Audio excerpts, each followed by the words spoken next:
years in the California State Prison System, which about 7 years into that sentence, I changed my life. I decided that this is not cool. This is not what I want to do. I don't do anymore. I do the total opposite of everything that I used to do. So by me doing the opposite, the homies look at you like, oh, you boring. Come on, go somewhere else, you know. But they still respect you. I've been a member of the Crips, you know, since about 9 years old. At the age of 9, over my lifetime, and did time in prison, and came to a point in my life where I wanted to change my life, and now I'm inactive. I'm not active anymore, and by me not being inactive or non-active, I still get love and respect in my community, in my neighborhood. You know, based on they still know I got chunkums. Well, meaning I know how to box, but they still respect me, and now I just do the positive stuff. I don't do anything. I do total negative. I mean, not negative, but yeah, well, total negative or the opposite of what I used to do. Mm-hmm. So was there like a moment in your life that changed your perspective? What made you change?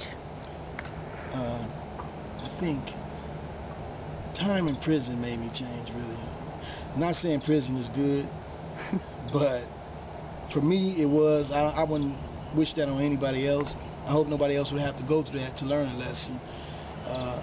But I think it's not just being in prison, it was being away from my family. You know, watching my son grow up in prison, watching my daughter grow up while I was in prison, watching my mom get older and older and older, more fragile, and you know, I watched her just age tremendously, you know, and it's like those years, the gray and the wrinkles, and you know, I was like, wow, I can't be here, and something happened to my mom. I can't do this. This is not right. And then as I became older in prison, I saw dudes that I used to run with on the streets, their kids coming to prison, and I'm like, they're like, I remember you, you the big homie, and I'm like, you remember me? Who are you? My dad is T-Bone. I'm like, T-Bone's your father? What are you doing here? Oh man, you know, I'm from the hood now. What? Oh man, my son ain't from the hood. And I just didn't want that. Then I seen father and son in the cell together, big brother, little brother in the cell together, you know, and I just didn't want that for myself. And you know, so I just really had to change my life. And then God, you know, feeling guilty and praying and coming closer with God. You know, God is a major influence. I did a lot of prayer and you know, deeply looking into myself, and I just grew. I just became a man. You know, I just evolved, and here I am today. And how long did you spend time in prison? I was sentenced to 13 years with 85%. I ended up doing 11 years, 6 months. I've been out now for a year. Actually, this month make a year is my anniversary, 1 year anniversary. So yeah, I did a lot of time in prison, and doing all that time, you got to be a fool not to change and not to want to change, and you know, live a different lifestyle. And not just change, but you know, with me, most people change. A lot of people change, but with me, I just felt that I can't just get out and just change and go to work. You know, I'm gonna do that, but I have to help. I have to do something.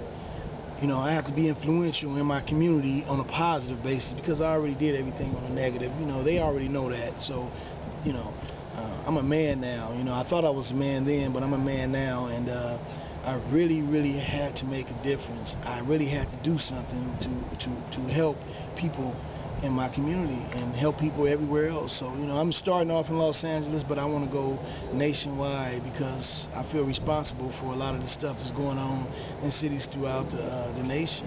We got to do this work because this is what I have to do. I did so much bad in my past days. I want to leave this earth without changing my legacy. So this is what I do now. Safe and Sound. Safe and Sound Foundation is a foundation that I started on my own. I'm working on making it a non-profit 501(c)(3). But what I'm doing right now is everything from my pocket. I'm basically getting the kids that I see that have potential or don't have potential, or that love music. I find something that they like. Say, for instance, you know, a kid is good at football, then I'll use that as a tool. And you know, I try to help him get his play for his to play football. You know, I pay for whatever it costs for him to play football for that season. If he like baseball, you know, et cetera, et cetera. But like especially with music, I love music, so that's my passion. You know, I love rapping, I love poetry, I love the flow, I love to express myself. So if I find a kid that like that and that's also at risk, then I grab them and I put them in and I say, look, do you want to do this? Do you want to do that? You know, you could do this, you could do that. And here, put yourself on mic, give him a beat and let him hear himself, let him hear himself, let him hear his words, his poetry, his flow, and I put a cool beat behind it, and once he hears it, he's like, oh, I could do something different. I don't have to be in the hood. And if Mel know I'm in the hood still, then he ain't gonna mess with me no more. So I use that, you know. So you kind of act as a mentor to these kids? Mentor, big brother, big homie. Big homie. Yeah, that's what we call him in the hood, big homie instead of big brother. But yeah. Tell me about the calendar. Oh, the calendar is one of the first projects that we're putting together.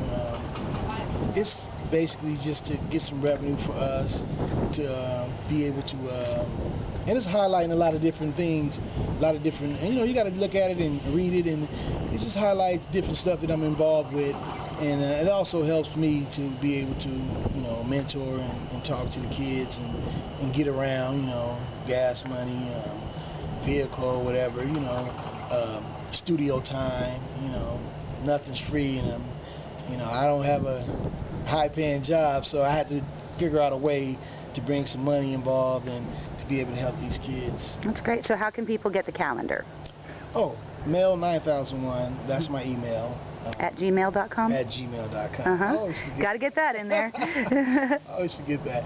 Yeah, Mel9001 at gmail.com. Okay. You can get the calendar. It does help support what we're doing. We have a lot of stuff going on that we're putting together, different music.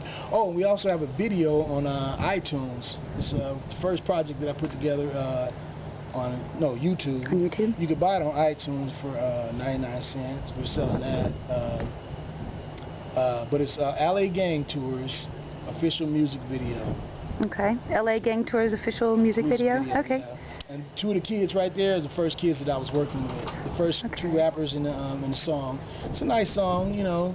It's fun. The video is fun. It reflects what I'm about and all the stuff that I'm doing. So, you know, take a look at it. Very good.